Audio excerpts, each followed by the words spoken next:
Welcome back to the Tigers Den podcast, guys. Before we get started, you know what we got to do. Smash that thumbs up button. Subscribe if you're brand new. Don't forget to ring that bell. Join the Noti Squad and hit those links down in my description. Follow your boy on Facebook, Twitter, and IG at IamBigC. Well, it was a tough one, man, but the Tigers were able to squeak it out, moving to 8-0, barely getting past Oklahoma State 51-39. Talk about a defensive struggle for both teams. As you can see in the scoring, no shutouts this week.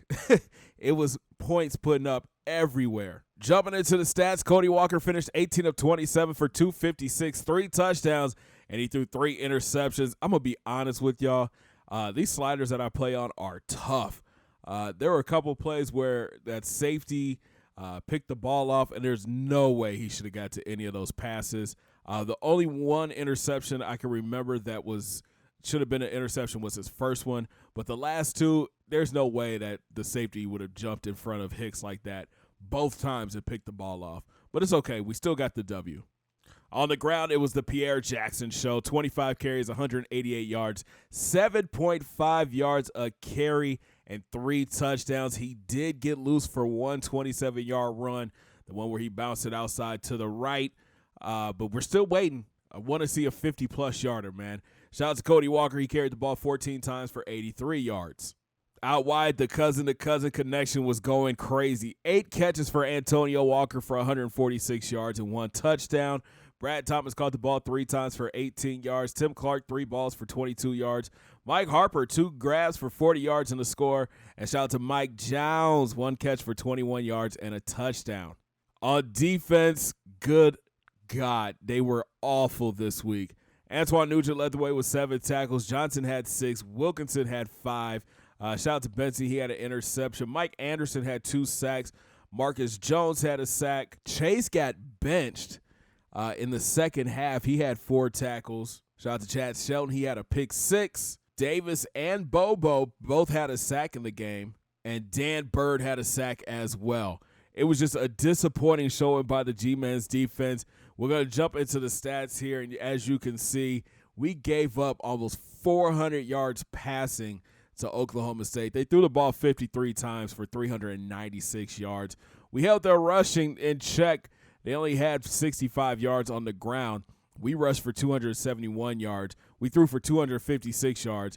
We held their offense to 8 of 16 on 3rd down. They were 3 of 4 on 4th down. Inside the red zone, they were perfect, and that never happens to our defense. And like I said before, we had 3 turnovers. They had 2. We forced 2 turnovers, but it was the yards, man. We outgained them by almost 300 yards and held the ball for just a little bit longer. In all, that's a dub for our Tigers.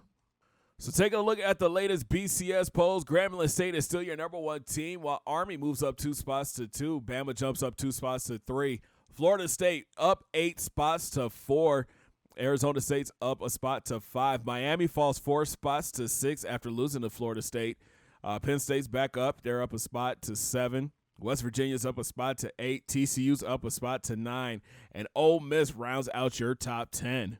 To the recruiting trail we go. No players added this week, but let's dig a little deeper into who is on this list still. Joshua Scott, the number 6 defensive end in the country. He still has Grambling State as his number 1 team. Lawrence Andrews was here, and he enjoyed his visit to Grambling State so much he moved the Tigers into his number 1 spot, but he does have visits coming up with A-State, Alabama, and Texas. Number 1 defensive end in the country, Glenn Bell from Florida, has the Tigers as his number 1 team with a big lead over Georgia, Bama, and Florida. Outside linebacker Charlie Logan, the 6'4", 334-pounder, the 4-star from Louisiana, has the Tigers as his number 1 team, and everybody else is trailing. Our lead is growing for cornerback Marcus Clark from Fort Carson, Colorado, the 5'10", 180-pound 3-star, has the Tigers number 1 over Ohio State and Nebraska. Then there's Brian Hall, a 6'2", 206-pound 3-star JUCO transfer. He has the Tigers as his number 1 team over Southern Miss. Derek Watson was on campus last week. He enjoyed his visit. He's a 5-star athlete from Ohio. But the Tigers couldn't do enough, man. They're still second behind Notre Dame. 2 new players added to the board. This is Darius Hollis, the D tackle from Montana. He's 6'2", 322 pounds, a 4-star, and he's got the Tigers as his number 1 team over Missouri. Then there's safety Nick Crowell, 6'3", 219 pounds. He's a 3-star from South Carolina. This kid's got some get up, man. He's got 91 speed, 88 agility, 90 acceleration. His tackling is decent. His hit power needs to be worked on, but he's got decent zone coverage and decent press. We need more depth in the secondary, and he could add that great depth at safety. And what a difference a week makes. Last week, we were the number 1 recruiting class in the country. Now Miami is number 1, and we fall to 4. But that's okay, though. We still have some big names on our board that could bump us back up to number 1. If you guys want to keep up to date with everything GSU and every other series I have, make sure you guys are following me on Facebook, Twitter, and IG at IamBigC. So we're headed out to the West Coast for our next matchup against the number 8 Stanford Cardinals. They're 7-1 on the season. Their only loss came against Arizona State. Right now they're riding a 5-game winning streak, beating Washington and Utah. The Cardinals are led by senior quarterback Matt Bryant. He's 6'4", 227 pounds. He's thrown for 2,046 yards, 14 touchdowns with 5 interceptions. And he's a really good player. He doesn't have any speed, but look at the throwing traits. 88 throw power, 90 throw accuracy, 84 awareness. We have to bring pressure, get him off his spot. It doesn't look like he could throw on the run, so it's going to be up to Dan Bird and Mike Anderson to get after him this week. On the ground, Michael Smith leads the team in rushing with 111 attempts for 644 yards and 3 touchdowns. His backup is Jake Johnson, 35 carries for 241 and 3 touchdowns, but he's injured this week. Then you have Brian Abrams, 38 carries for 195 yards and 1 score. But look at this. Bryant, 72 carries for 122 yards and 1 score. With 56 speed, we better keep an eye on this kid. Out wide, another dangerous wide receiver we got to keep an eye on. This is Richard Whitaker, 55 grabs for 604 yards and 4 touchdowns. Then there's Brock Johnson, the junior, 6 foot 188, 31 grabs for 421 and 5 scores. Then you have Marcus Hicks, a big tight end, 6'2", 227, 27 catches, 463, 2 touchdowns. Brandon Malone, 5'10", 189, a wide receiver, 10 grabs, 175 and a touch. And then Dan Tyler, 9 grabs for 160 and 1 touchdown. It looks like Bryant does a great job spreading the ball around. There's a lot of people on this roster that have caught balls from him. We just got to keep pressure on him this week, man. I feel like Dan Bird, Marcus Jones, and Mike Anderson are going to have a big week. On defense, left outside linebacker Lee Adams leads the team in tackles with 66. Then right outside linebacker Melvin Turner, he's second on the team with 52 tackles. Middle linebacker Bryant Jones is third. He's got 36 tackles on the season. And right defensive end Ray McGrew, he's got 30 tackles on the year.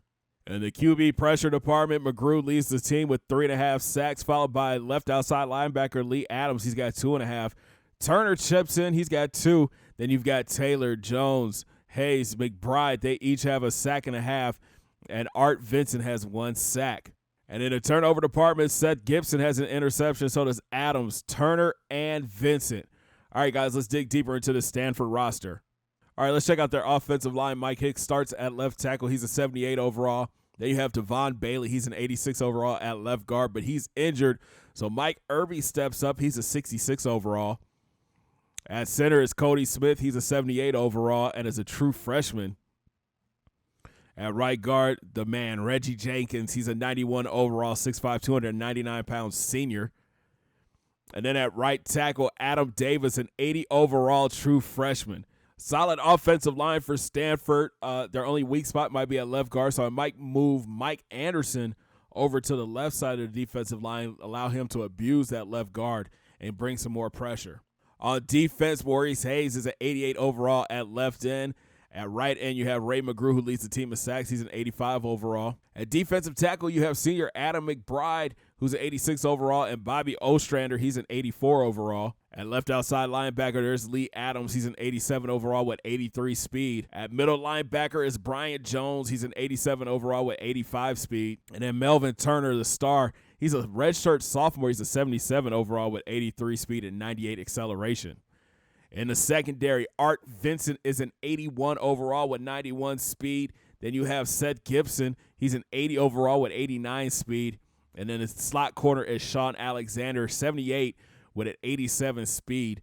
Then Vince Sims is a freshman, 75 overall with 93 speed. We might be able to take advantage of these corners. They're not that quick. And if, we can get off the ball with Mike Jones and Antonio and Mike Harper, we might be in for some big plays. At free safety is Melvin Dowd. He's a 69 overall with 79 speed. And then at strong safety, that's where they make up for it. That's Mike Sparks, a 91 overall with 95 speed, 91 agility, and 96 acceleration. At kicker, a true freshman, that's Jamie Scott. He's a 77 overall. And at punter is Patrick Richard. He's a 73 overall. Not a bad roster for the Cardinals. And it looks like Herbie is calling for an upset. He thinks Stanford is going to end the longest win streak in college football history. Let me know what you guys think about that down in the comments. Do you think Stanford could pull off the upset at home over number 1 ranked Grambling State? Thanks for watching, guys. If you enjoyed the video, make sure you smash that thumbs up button. Subscribe if you're brand new. Don't forget to ring that bell. Join the Noti Squad. Hit those links down in my description. Follow your boy on Facebook, Twitter, and IG at IamBigC. And we'll talk from Stanford.